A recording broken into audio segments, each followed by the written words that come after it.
Buenos días, hermanos.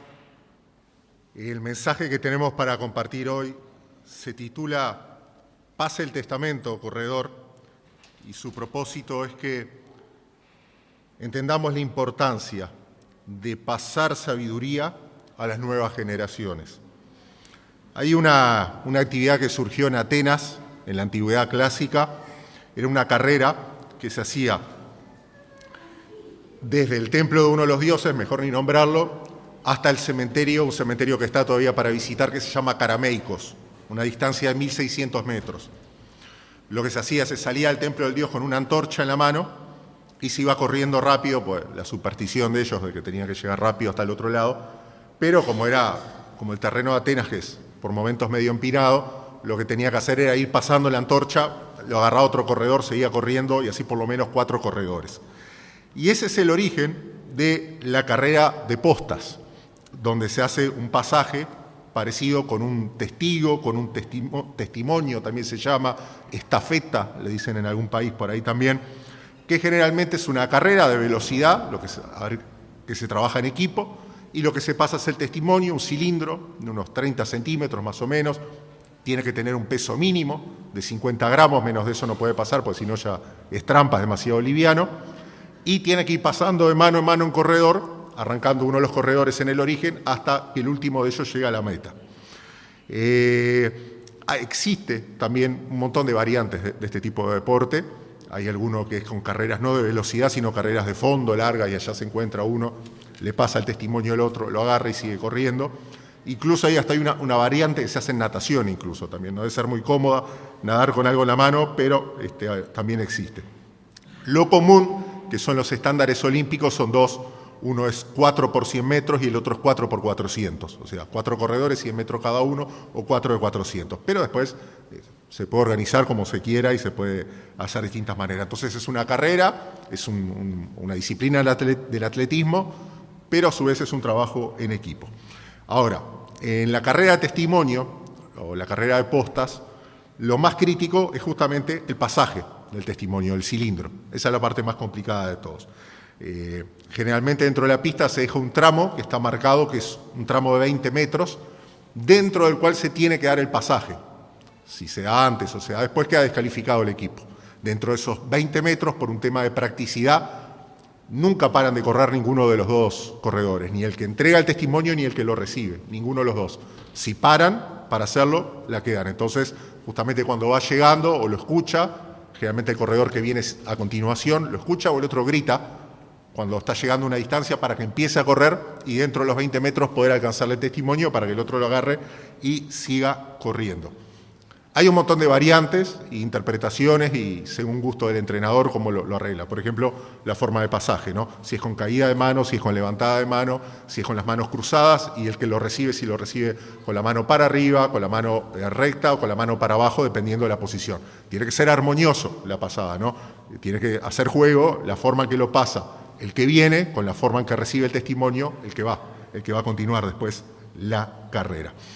Ahora, es crítico el pasaje del testimonio porque ahí es donde se da la pérdida de velocidad, es ese momento más fino de la carrera. Después cada corredor individual en su tramo, puede destacarse más o menos, los entrenadores los colocan, generalmente es casi siempre la misma fórmula de velocidades que se pone, poniendo el más rápido acá, el segundo más rápido acá, el más lento allá, de una forma armada que trata de compensar las deficiencias que tiene el equipo, ¿no? Ahora, si se cae el testimonio, no es que pierden la carrera, no quedan descalificados si se llega a caer justo en el pasaje. Lo que pasa es que si caen, tiene que levantarlo del piso el que lo tenía, no el que lo iba a recibir. Tienen que asegurarse si es necesario volver para atrás y hacerlo dentro de la zona de pasaje, de vuelta dentro de los 20 metros. Y lo más importante para agarrar el testimonio, jamás puede interferir o hacer un movimiento que interfiera con otro equipo, ahí sí quedan descalificados. Entonces, en el momento que se cayó el testimonio, empiezan a correr un montón de reglas que van a hacerlo más difícil todavía, y es bravo que un equipo, puede pasar, pero es muy bravo que después que se le cayó, en uno de los pasajes se le cayó el cilindro, pueda ganar la carrera, va a estar muy difícil, pues ya perdió esas, aunque sea menos de un segundo, pero perdió algo que valía mucho. Siguiendo la serie que estamos viendo de Proverbios, hoy nos toca ver un pasaje que habla no solo la importancia de la sabiduría, todavía estamos en la introducción de Proverbios, donde se defiende la sabiduría y se explica por qué es importante, sino la importancia ya en particular del pasaje de la sabiduría entre generaciones en la carrera de la historia, en la carrera del plan de Dios para su pueblo, o sea, lo importante que es el pasaje entre generaciones. Y les voy a invitar a abrir entonces Proverbios, capítulo 4, seguimos en Proverbios, capítulo 4, versículos 1 al 9, Proverbios 4, del 1 al 9.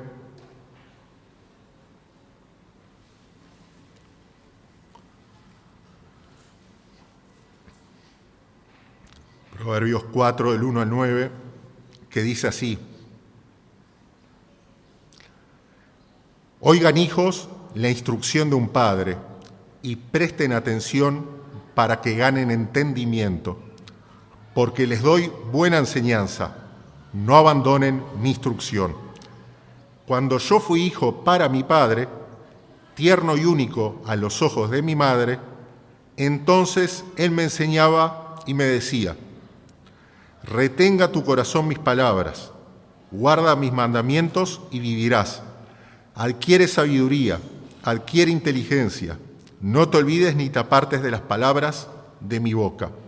No la abandones y ella velará sobre ti. Ámala y ella te protegerá. Lo principal es la sabiduría, adquiere sabiduría, y con todo lo que obtengas, adquiere inteligencia. Estímala y ella te ensalzará. Ella te honrará si tú la abrazas. Guirnalda de gracia pondrá en tu cabeza, corona de hermosura te entregará. En este nuevo capítulo de Proverbios vemos la importancia de derramar, de compartir sabiduría hacia las generaciones más jóvenes y también algún principio para hacerlo correctamente. ¿Cómo se transmite la sabiduría entre generaciones? Vamos a ver que hay por lo menos 3 principios de este pasaje. Se transmite primero intencionalmente, o sea, con ganas, porque se quiere, a propósito, se transmite intencionalmente. En segundo lugar, se transmite económicamente. No es mensaje de prosperidad ni nada de eso, pero sí que tiene que ver con una inversión, con una decisión. Está bien, se transmite económicamente. Y tercero, se transmite afectivamente, en cuanto a los afectos, a lo que se prefiere, a lo que se quiere. Ahora vamos a ver cada uno. En primer lugar, se transmite la sabiduría entre generaciones intencionalmente. Dice en el verso 1, oigan, hijos, está hablando Salomón, la instrucción de un padre, ya habla en calidad de padre, y presten atención para que ganen o para que conozcan entendimiento o buen juicio, dicen algunas traducciones. Ahora, esto siempre lo estamos aclarando, pero nunca viene de más. ¿Qué pasa si yo no me tocó tener un padre como Salomón, por lo menos en sus buenos años, ¿no? Al principio? ¿Qué pasa si no me tocó de que me transmitiera sabiduría, temor de Dios y esas cosas? Bueno, todo esto estamos leyendo es en el Antiguo Testamento. Entonces hay que mirarlo con unas lupas, con cuidado, y mirarlo desde el Nuevo, que es la forma correcta de poder interpretarlo. En Juan capítulo 1, en Primera de Juan capítulo 3, que fue una serie, creo que del año pasado, que vimos, aclara bien claro que no todos los hombres son hijos de Dios. La idea de que todos somos hijos de Dios viene de otras cosmovisiones tenebrosas que andan por ahí, pero no viene de la palabra de Dios, sino que son hijos de Dios aquellos que nacieron a vida nueva por medio de la fe salvadora en Jesucristo. Hebreos 2 en particular muestra cómo Jesús, justamente en calidad de hermano mayor, Él trabajó para que nosotros fuéramos hijos del Padre Celestial. Está bien, así que por eso fue una adopción y fue un nuevo nacimiento donde gran parte del protagonismo lo tuvo el hermano mayor, aparte del Padre, por supuesto, y el Espíritu Santo que lo aplicó en nuestras vidas. Por eso es lo primero. Entonces, si ya somos hijos de Dios, si entregamos nuestra vida a Cristo como Señor y Salvador, podemos entonces conocer a Dios como Padre y conocerlo en distintas formas y experimentarlo y vivirlo y gozarlo y disfrutarlo como Padre. Y si no lo has hecho, bueno, ese es uno de los beneficios y una de las razones, no la única ni la principal, pero una de las razones por la que tenés que entregar tu vida al Señor. Podemos conocer a Dios como Padre de huérfanos y defensor de viudas, dice el Salmo 68, pensando en los desamparados, ¿no? En aquellos que por una razón u otra no hemos tenido a veces lo que esperábamos en ese sentido. Pero en Dios podemos tenerlo como Padre de huérfanos.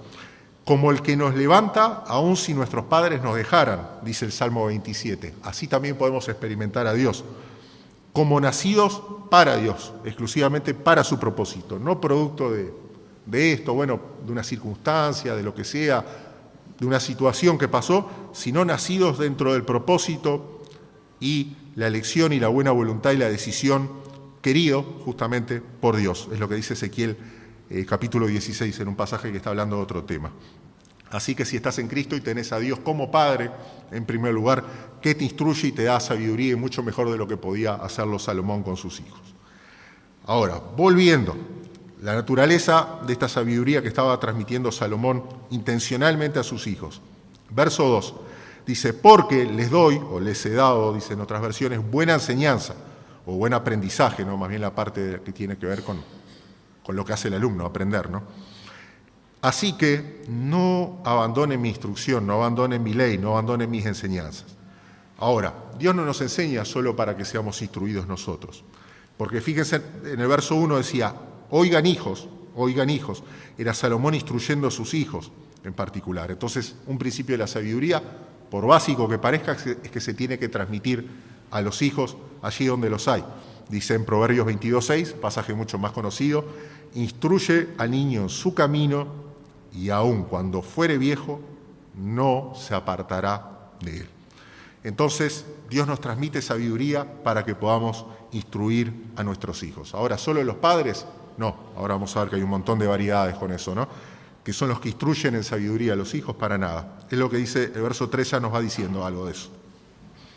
Cuando yo fui hijo para mi padre, les dice Salomón a sus hijos. Entonces dice, mire que yo también fui hijo, no nací siendo padre, no nací así barbudo y grande y todo lo demás. O sea, yo en un momento también fui hijo, también fui niño, ¿no? Dice, y ahí está recordando cómo a Salomón lo instruía el rey David, su padre, y así instruía, entonces se repite de tratar de instruir a sus hijos. Por eso son importantes los abuelos. Estos hijos que estaban escuchando a Salomón acá en Proverbios 4, estaban recibiendo también de las bendiciones de David, su abuelo. Ese pasaje de testimonio, como en la carrera que decíamos al principio, entonces no solo es influye que yo pase el testimonio en el corredor que viene después, sino también en los corredores que vienen más adelante. Aunque yo ni los vea y no tenga nada que ver con mi carrera y por ahí ni está tan lejos la pista que ni los veo correr. Pero tiene que ver el pasaje de testimonio bien hecho acá, va a ayudar a que sea la buena carrera 1, 2, 3, 4, 5, 10 tramos más adelante. ¿Está bien? Entonces, nosotros viéndolo desde Cristo, esto, Antiguo Testamento, siempre configurado siempre con la forma familiar, no es que aquello desapareció en el Nuevo Testamento, pero ahora se empieza a hablar en Cristo de la familia de Dios. Y por eso ese pasaje de testimonio no es solo para la familia común, sino especialmente, también y especialmente quizás, para la familia de la fe. Por ejemplo, si vamos a 2 de Timoteo, y vamos a estar con Timoteo, capítulo 2, versos 1 al 2, Pablo le está diciendo cariñosamente a su discípulo Timoteo, era su colaborador, su discípulo, en versos 1 y 2 le dice, tú pues, hijo mío, le dice en forma cariñosa, no es que fuera el hijo, tú pues, hijo mío, esfuérzate en la gracia que es en Cristo Jesús. Lo que has oído de mí ante muchos testigos, esto encarga a hombres fieles que sean idóneos para enseñar también a otros. Entonces Pablo estaba hablando de una generación más adelante, la otra, quizá gente que ni conocía, pero que Timoteo estaba formando. ¿Está bien? Entonces Pablo ya estaba preocupado saltando una generación más. Esto encarga, faltó aclarar a otros hombres fieles que sean idóneos, que sean adecuados para enseñar también a otros. Entonces habló de otra generación, Timoteo, los hombres fieles que van a enseñar a Timoteo y esos que sean idóneos para enseñar a otros. Ya Pablo arrancaba al principio de la pista y ya pensaba en todos los pasajes de posta hasta la meta, ¿no? De todo el equipo, por lo menos. Así que Dios nos llama a instruir hijos, tanto biológicos como espirituales, para así poder instruir a nietos y a bisnietos, tanto biológicos como espirituales. Instruyamos para instruir también, ¿no? Bárbaro. Recién arrancamos con el verso 3. Vamos a seguir en la segunda oración. Le está diciendo Salomón a sus hijos. Él dice, yo era hijo para mi padre, tierno y único o especial a los ojos de mi madre. Está bien. Eso de que era tierno Salomón en una época también lo dice David en Primera de Crónicas 29, hablando con el pueblo. Miren que mi hijo es tierno todavía, no se pasen de vivo, ¿no? Obedejan al Señor, esto, lo otro, dice, ¿no? Era el hijo Salomón de David y Betsabé, no nos olvidemos, la mamá de Salomón era Betsabé, pero que Dios, por sus misericordias, había amado ya desde antes de su concepción, y Dios ya había determinado que él iba a ser rey. Si bien tenía un montón adelante en la lista, sin embargo Dios lo había determinado de esa manera. Y también se nota acá la buena influencia de Betsabé sobre Salomón. Las madres son fundamentales en transmitir valores a los hijos. Generalmente grandes personajes de la historia tuvieron grandes madres. Personajes terribles de la historia que han habido algunos, no le podemos echar la culpa a las madres, pero por lo menos ellos no les hicieron mucho caso. O más precisamente, como en el caso de Salomón y su mamá Betsabé, las madres así que son un testimonio viviente de las misericordias de Dios, podían transmitir a sus hijos esto que venía desde la gracia y desde la misericordia, por todo lo que tuvieron que pasar, ¿no? David y Betsabé. Y no transmitía orgullosamente tendencias pecaminosas o vicios o cosas, no, justamente transmitía desde el Dios de gracia y de misericordia y restauración que tanto ella como David habían conocido. Eso era lo que le transmitían a Salomón, para no repetir los mismos pecados y para que pudiera vivir Salomón una vida que glorificara a Dios desde el principio. Nuevamente, no hablamos, trayéndolo para acá, solo de parentesco biológico, ¿no?, sino también de un parentesco espiritual. La relación entre las generaciones de la Iglesia y de los creyentes es un tema fundamental en el Nuevo Testamento. También se habla, como no, de la familia, familia, digamos, y la educación de los hijos, pero en lo espiritual es fundamental. Por ejemplo, pasaje conocido, Tito capítulo 2, versos 1 al 8.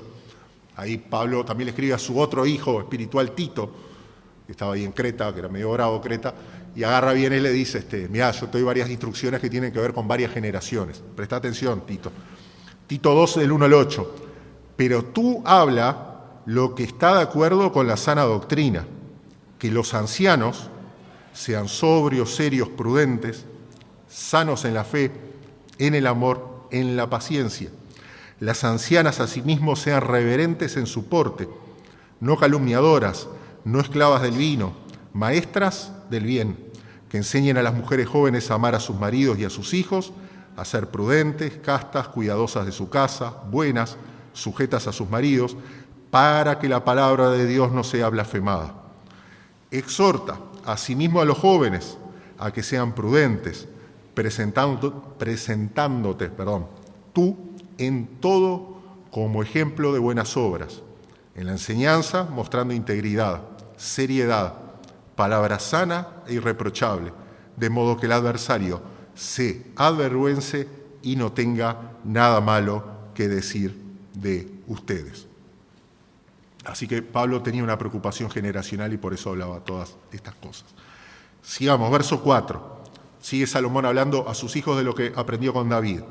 Entonces, él me enseñaba y me decía, entonces le dice, miren, a mi papá David, ustedes probablemente quizás no lo conocieron o más o menos lo llegaron a conocer, me enseñaba así.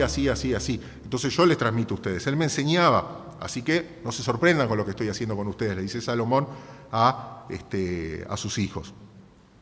Se transmite en definitiva intencionalmente, porque la sabiduría raras veces viene por ósmosis. Ósmosis es cuando, perdónenlos, los que son del área de las ciencias y conocen, yo no sé explicarlo muy bien, pero es cuando una cosa pasa de un lado para otro, básicamente. Nunca me gustó mucho esas áreas de química y biología, pero cuando una cosa pasa para otro, bueno, no pasa con la sabiduría, no es que está ahí pegado, entonces pasa para el otro lado, no. A ver, influye, pero acá habla de ir un paso más arriba, intencionalmente. No se delega que lo haga otro, que lo haga la iglesia, que lo haga fulano, que lo haga mengano, sino no se espera, se transmite y se transmite también la importancia de transmitirlo. Mira, te enseño esto y acordate, se lo tenés que repetir a tus hijos también. Debemos enseñar sabiduría y enseñar a que se enseñe sabiduría, ir un pasito más allá, disparar más lejos todavía la flecha.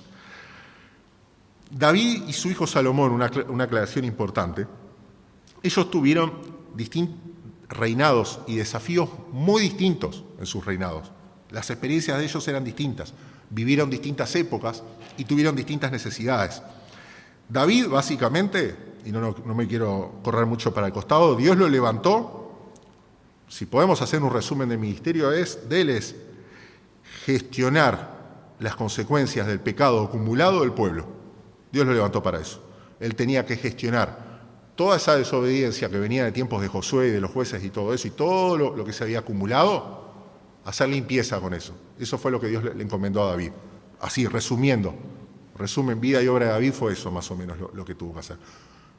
Por eso, justamente, lamentablemente su reinado estuvo marcado por la guerra. Ese fue el signo de guerra interna, guerra civil y guerra externa. Eso estuvo marcado, justamente.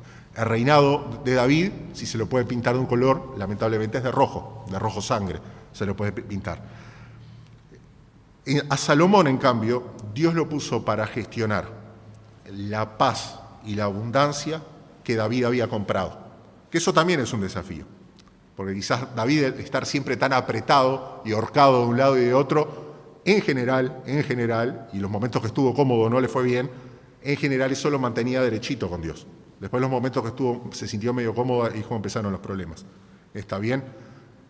Salomón tenía el desafío de todo un reino de comodidad poder gestionarlo de una manera que glorifique a Dios, cosa que no es fácil.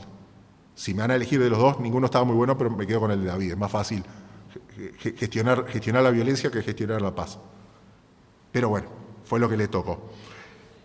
Suele pasar en la carrera de postas que hablábamos al principio, de que aparte que los corredores tienen distintas velocidades, los corredores son distintos y se acomodan distintos, de que también la pista es diferente, porque para qué lado le toca la curva a uno, qué recta le toca al otro, ¿no? La pista generalmente, a menos que sea toda una recta, pero donde sea una pista, dependiendo de las distancias, cerrada, va a cambiar, no nos va a tocar, a una generación le va a tocar hacer un tramo de pista y otro tramo de pista diferente. Así, mirá, acá el pedregullo, como se llame, la tierra estaba más suelta, estaba diferente. Está bien. Pero a veces hasta cambian las distancias. Hay una que se llama carrera de posta sueca, no sé si era Suecia que la inventaron, que en total son 1000 metros y cambian las distancias. El primer corredor es un velocista que corre 100 metros, el segundo tiene que correr 200, el otro 300 y el otro 400. Entonces ya hasta el tramo que corre cada uno ya es totalmente distinto, sí será diferente la carrera de postas. Lo que sí, de vuelta volvemos a lo mismo, tiene que pasarse correctamente el testimonio de un corredor para otro. No queda otra. Eso hay que hacerlo igual más allá que la pista sea distinta. Del mismo modo, a distintas generaciones de creyentes le puede, y seguramente nos va a tocar pruebas y circunstancias distintas. La buena noticia es que Dios es Dios en todas esas circunstancias y en todos esos tiempos. No hay una época de la historia de la humanidad, una época del mundo que a Dios lo sorprenda, no hay nada que a Él lo supere y no hay ninguna costumbre ni viento que sople en alguna época que anule de alguna manera su palabra. No hay desafíos para los que Dios no tenga solución ya. Pero, sabiendo eso, qué importante entonces, justamente sabiendo que no sabemos con qué se van a encontrar los que van a venir después, qué importante hacer un correcto pasaje de testimonio, porque no sabemos qué le va a tocar después. Bueno, por lo menos que el testimonio lo agarren bien. Después vendrá su pista, su pedazo de pista con sus cosas, que será que no las correremos nosotros, las correrán ellos, pero que el testimonio esté bien pasado.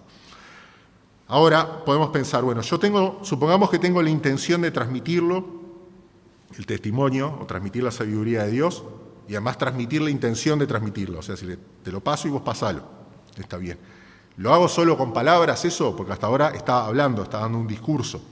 Bueno, y acá vamos al segundo punto, de que así como la transmisión de la sabiduría de Dios se hace en forma intencional, que fue todo lo que vimos hasta ahora, o sea, se hace a propósito, se hace de gusto, también se tiene que transmitir en forma económica. ¿Qué es económica?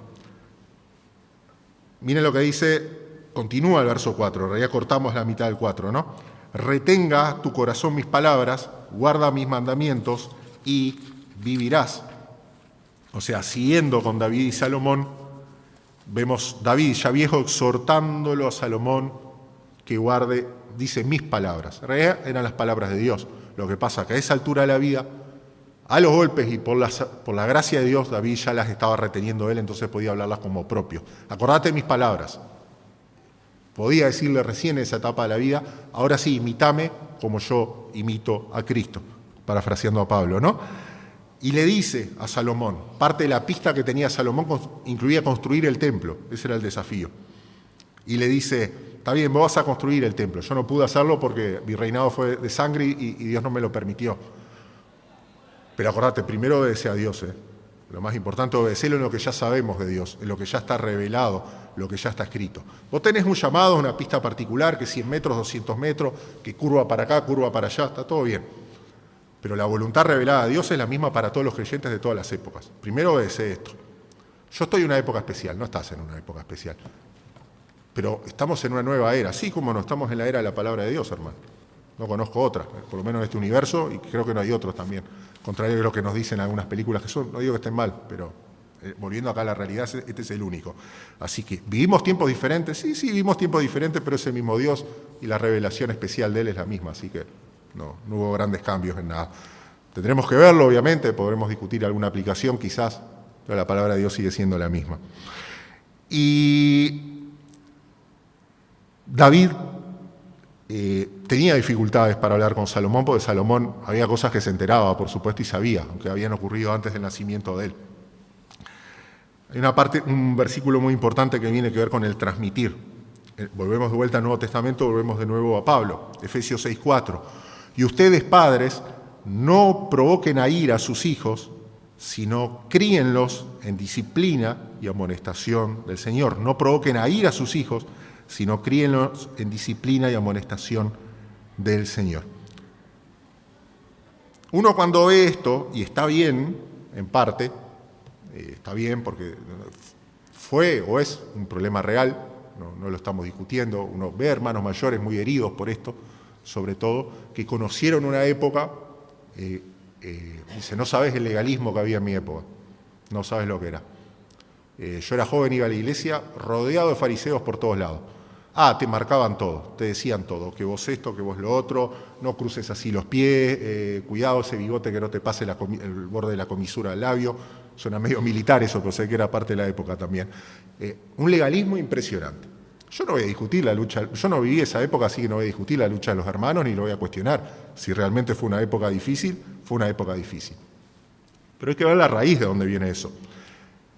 Gran parte del siglo XX, el mundo era legalista, el mundo era rígido y era estructurado. Por lo menos, obviamente, de la cara para afuera, ¿no? Después pasaba de todo. Y esa mundanalidad, lamentablemente, como en todas las épocas de la historia, trataba de meterse en las iglesias, en todas las iglesias pasaba esto, incluso uno escucha unas historias por ahí, de allá lejos, tremenda. Se trataba de meter y destruir realmente la libertad en Cristo, la gracia, la misericordia, trataba de destruir. Yo no estoy cuestionando nada de eso. Y nosotros podemos provocar a nuestros hijos de esa manera, con una rigidez, con una dureza, con una inflexibilidad, con falta de criterio, con un montón de cosas. Pasó, puede estar pasando por ahí, no lo discutimos, y puede volver a pasar. Está muy bien estar alerta a eso. Pero cuidado que David no provocó a ir a sus hijos porque era un hombre rígido. Lo provocó porque era libertino, porque él hacía lo que quería, porque gran parte de su vida consistió en ser feliz y hacer lo que a él se le ocurría y le parecía que estaba bien. Por eso provocó y trajo tanta ruina, arruinó la vida de por lo menos 4 hijos, por lo menos que tenemos anotado en la Biblia, que todos terminaron mal, de alguna manera, o víctimas de las consecuencias de David. Pero él provocó a sus hijos, sobre todo uno de ellos, Absalón, que lo provocó a ira literal, porque se enojó mucho Absalón, aunque era un hombre pecador, se enojó muchísimo, fue justamente por su vida libertina, no por su rigidez. No, ni le prestaba mucha atención a los hijos de su juventud, David. Era tremendo, muy triste lo de David. Entonces se puede provocar a ira a los hijos, sí, con legalismo, con rigidez, con un montón de cosas más, con superficialidad, pero también con libertinaje se los puede provocar a ira. También con vivir, así nomás. Está bien, Dios nos guarde de las dos cosas, de no caer en una cuneta, pero no caer en la otra tampoco, ni en una ni en la otra. De hecho, hoy en día, no sé quién para evaluar la realidad y todo el mundo, pero hoy, 2023, todo apunta a que la principal amenaza que tenemos en nuestra vida, mi vida, en tu vida, de las cosas que nos rodean, no van por el lado de la rigidez y la dureza, van por el otro lado, hoy. Mañana puede cambiar de vuelta, por supuesto, Pero digo, trayéndolo hoy, ¿no? La palabra de Dios a hoy. Hoy uno mira la oferta de lo que hay y la corriente que sopla del mundo y es de libertinaje, es de inmoralidad, de todo tipo, de vías descontroladas, de un montón de órdenes de la vida que están fuera de control, que se soltó la cadena totalmente, y eso es la principal amenaza que tenemos hoy. Si mañana vuelve lo otro como una principal amenaza, y todavía estoy por acá, las órdenes, hermanos, por supuesto, vamos a hacerle frente a eso. Pero hoy la amenaza principal que tenemos es esa, y la que tenemos que cuidar es esa. Es la vida loca, como dice la canción de alguien que jamás recomendaría que escuchen. Nunca más, nunca me gustó, eso fue lo bueno. No digo que era profético, yo sabía cosas de su vida, pero nunca me gustó ese muchacho. Mucho cuidado con eso, porque esa es la amenaza principal que tenemos hoy. ¿Está bien? Entonces Dios nos guarde, Dios nos guarde. Lo importante es que tanto nosotros como los que puedan venir atrás, y ahora volvemos a hablar de vuelta de la familia de la fe. En mi corazón he guardado tus dichos, Salmo 119, 11, en mi corazón he guardado tus dichos para no pecar contra ti. Y bueno, los siguientes versículos que vienen aquí repasan la idea de sabiduría como tesoro que hay que adquirir, que hay que guardar, que ya lo hemos visto en el capítulo 2 y en el 3 vimos algo de eso, ¿no? Pero vamos a repasarlo, si acá lo repasa, verso 5, adquiere sabiduría, adquiere inteligencia, no te olvides ni te aparte de las palabras de mi boca, no la abandones y ella velará sobre ti, ámala y ella te protegerá. Verso 7, lo principal es la sabiduría, adquiere sabiduría, o dice el principio de la sabiduría. Entonces, lo importante es darle a eso, ¿no? Como Marta y María, ¿no? Había muchas cosas para hacer en la casa, Lucas capítulo 10, pero María eligió la mejor parte. Si tenemos a Jesús en casa, vamos a escuchar a Jesús, ya que vino a casa, y esto no pasa todos los días en la historia de la humanidad, y vino en persona, físicamente, en su ministerio terrenal, y vino a visitarlo a casa, vamos a escuchar a Jesús. Está bien, hay un montón de cosas que arreglar en la cocina, o sea, Marta tenía una disposición para el servicio impecable, nadie lo puede cuestionar, pero como que nunca se dio cuenta de que estaba Jesús en su casa, ¿no? Estaba el Señor en su casa, el Verbo encarnado. Entonces, valoremos como valoraba María y que eso le demos el primer lugar. Sigue en el verso 7, con todo lo que obtengas, adquiere inteligencia. O sea, incluye prioridades. Y acá vamos a lo que decíamos. El pasaje de sabiduría es económico en el sentido de que nosotros pasamos sabiduría a las nuevas generaciones, familiares y sobre todo espirituales, si ellos cuando nos ven, ¿qué prioridades tenemos nosotros? ¿Qué vendemos para comprar qué cosa? ¿Qué le damos menos importancia para darle más importancia a otra? ¿Qué cosa desatendemos un poquito para poder atender otras un poco más, ¿no? Por ejemplo, para citar otra parábola, ya habíamos citado una parecida, Mateo 13:44, cuando Jesús dice, además, el reino de los cielos es semejante a un tesoro escondido en un campo, el cual un hombre halla y lo esconde de nuevo, y gozoso por ello va y vende todo lo que tiene y compra aquel campo. Una decisión económica. Es una parábola, es una enseñanza, una historia, pero trata de enseñar un principio de que nosotros, justamente, cuando adquirimos sabiduría, que le demos prioridad y que las otras generaciones no vean de que a eso es lo que le damos prioridad y no le damos prioridad a otras cosas. La forma en que invertimos, la forma en que gastamos, todos los recursos, no solo dinero, también tiempo, atención, de todo. ¿Qué sacrificamos para alcanzar qué metas? ¿Cómo adquirimos lo que es más preciado? ¿Cómo demostramos qué es lo más preciado? Eso también es una forma correcta de pasar el testimonio. Ahora podemos pensar, bueno, entonces la sabiduría, está bien, ya entendimos, hay que pasarla a propósito, intencionalmente, hay que ver dónde ponemos la plata, como dice algunos, dónde ponemos la billetera, o sea, dónde invertimos de nuestros recursos, si es en sabiduría o no, ahí la estamos pasando, pero queda como pagar impuestos, ¿no? Como pagar la factura de UTE, la factura de Antel, dice, mirá, felicitaciones, te aumenté tanto, pero ahora tenés más velocidad de bajada, y uno mira y baja todo igual. Bueno, acá es diferente, esto sí es una buena inversión. Pero hay un último punto, es que la sabiduría se transmite si se transmite afectivamente, con los afectos ordenados. Ahora explicamos por qué.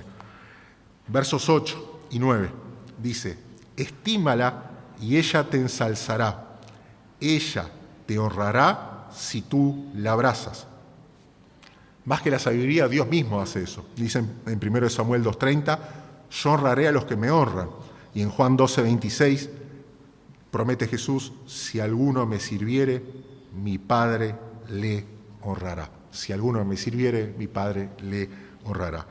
No tiene que ver solo con pasar la sabiduría con ganas y dar nuestros recursos a ella, sino que tiene que ver es ¿dónde está nuestro afecto con eso?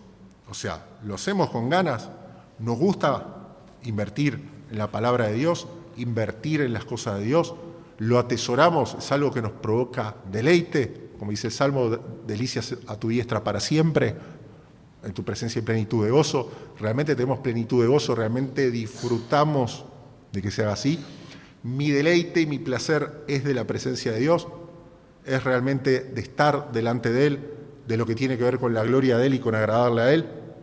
Porque si es así, ya no es solo que tengo ordenada mi intención, mi boca, tengo ordenada mi billetera, por decirlo de alguna manera, en realidad es mi billetera, mi calendario, mi todo, mis recursos, mis fuerzas, sino que también tengo ordenado el corazón, en el sentido que yo encuentro placer y deleite en las cosas de Dios, en la presencia de Dios, y en hablar de las cosas de Él y transmitir sabiduría de Él y conocerlo a Él y estar delante de Él. O sea, en definitiva, lo que las próximas generaciones van a ver es, está todo muy lindo, pero esto tuyo de Dios, ¿te gusta o no te gusta? Y se van a dar cuenta si no me gusta, y si lo hago por obligación, o lo hago por cumplido, o lo hago por miedo a que me caiga un rayo, o lo hago a ver si Dios me bendice como me prometieron y me compro tal cosa que me prometieron en aquel programa de televisión, o si realmente es porque en Dios mismo, solo en Dios, por Él mismo, es que yo encuentro gozo. Dice en el verso 9, si realmente entonces la amás, la honrás, la sabiduría te va a responder igual también. Si vos desde el corazón le respondés del corazón, ella te va a responder también. Ella te honrará si tú la abrazas. Verso 9 dice, guirnalda. La guirnalda eran las bodas y las fiestas sobre todo, que se hacían un atadito con flores y se lo ponían en la cabeza los judíos y muchos pueblos antiguos, ¿no? Guirnalda de gracia pondrá en tu cabeza, 4:9, corona de hermosura te entregará. Te va a honrar, va a hacer resplandecer la luz sobre vos la sabiduría, te va a tratar bien, es como que fuera una persona, no es una persona, es una cosa, pero es como que fuera una persona. Si vos la tratás bien, te va a responder mejor todavía. Es una de las promesas que aparece de Dios en Isaías 62:3, dirigido a Israel, pero también de alguna manera aplica a nosotros.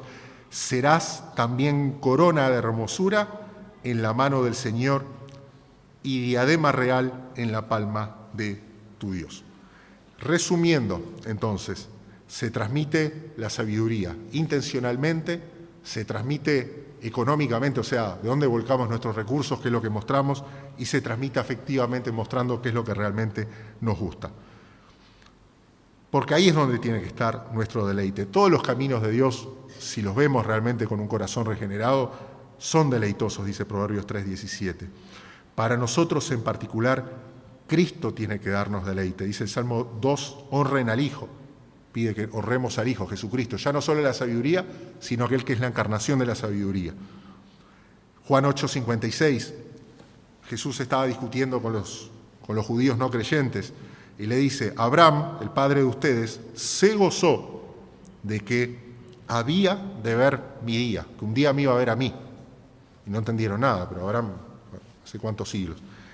Él lo vio y él se gozó, dice justamente. Abraham, sin ver a Cristo, pero entendiendo el Señor que Cristo venía, allá muy lejos, adelante de la historia, él ya se gozaba de alguna manera.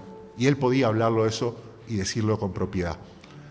En definitiva, nuestro deleite, más que en la sabiduría, lo que tiene que estar es en Jesucristo, en una persona. Ahí es donde realmente, y es a Jesucristo a quien tenemos que pasar de generación en generación. Es conforme al señorío de Él como Señor que tenemos que invertir, y es el gozo de tenerlo a Él lo que debemos transmitir a los demás. Pero quizás no lo tenemos plenamente, porque ninguno nacimos nosotros teniéndolo plenamente. Ni siquiera aquel que ha tenido, la bendición desde chico que lo trajeran a la iglesia y todo bárbaro, todo precioso. Después todos los demás, que somos la mayoría, lo hemos tenido que experimentar, a veces tarde, con algunas cosas, con algunos aspectos de nuestra vida. Y dice, recién ahora me cayó la ficha con esto, que ya estábamos en el Señor. Recién ahora me di cuenta de esto. Recién ahora empecé a atesorar la sabiduría de Dios en este aspecto de mi vida. Nunca es tarde. Es hoy. Si no fue hasta ahora, es hoy. Aunque sea en aquel aspecto de la vida, aquel asunto que todavía yo no dejé que la sabiduría de Dios entre profundamente en mi vida, es hoy. Tarde no es. Nunca es tarde. Sí, pero a mí pasó esto, pasé por lo otro. No es tarde todavía. Mientras haya aliento, Dios se puede glorificar, Dios puede obrar de maneras diversas. ¿Cómo? No sé. Cada uno tenemos nuestra pista. A uno nos tocará la curva para acá, la curva para allá. A uno decís, pero justo el entrenador me puso, aquel le puso los 100 metros y yo estamos acá en Suecia, a mí me tocan los 400 metros del final. La peor parte me toca, tengo que correr 400 metros, no 100 metros. Bueno, Dios sabrá. Dios no coloca mal a nadie, Dios coloca a cada uno y hace servir a cada uno en su generación. Pero nunca es tarde, lo importante es hacerlo así. Y si hubiera alguno de nosotros, ni que hablar, de que no ha entregado su vida a Cristo, es lo primero que necesita para alcanzar sabiduría y después recién pensar en transmitírselo a alguien. Reconocerse como pecador, o sea, por todas aquellas cosas que ofenden a Dios. Reconocer la realidad y la magnitud del pecado. Reconocer que Dios en su amor envió a su Hijo único para que viviera en nuestro lugar y muriera en nuestro lugar. Y además venciera la muerte y resucitara, para darnos una esperanza de nosotros nacer a vida nueva. Ahora y después ni que hablar en la gloria todavía. Entonces, para eso nunca es tarde, pero el día no es mañana, el día es hoy, justamente. Primero Dios quiere obrar en tu generación, porque tu generación, si estamos todos acá, nuestra generación no terminó, si todavía llegamos hasta acá. Y, por supuesto, también quiere bendecir a las generaciones siguientes. Oremos. Querido Dios, reconocemos en ti y en Jesús la fuente de toda sabiduría, de toda verdad, de toda luz, de toda misericordia, Señor amado. Te pedimos que tu sabiduría, tu verdad, tu ley, Señor, tus mandamientos no sean deleitosos, Señor amado. Que realmente los apreciemos, los valoremos, Señor.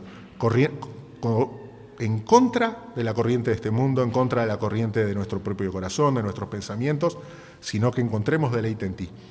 Y que si ya lo hemos hecho, Señor, de que por tu gracia nos des poder, sabiduría, para poder transmitirlo a todas las nuevas generaciones, no solo dentro de la familia, sino allí donde tú nos pongas, Señor, amado. Como oraste con tantos siervos, incluso como Pablo, Señor, que aún sin teniendo hijos, Señor, le diste abundantes hijos en la fe espiritual, Señor, en los cuales él invirtió y hasta el día de hoy estamos disfrutando de ese fruto, Señor amado. Gracias por todo, danos toda sabiduría, ayúdanos a ser ejemplo y que tu misericordia nos rodee en todo, Señor amado. Porque sabemos que tú quieres que seamos sabios, pero lo más importante de que Jesús reine en cada aspecto de nuestra vida. Te damos toda la gloria y la honra en el nombre de Jesús. Amén.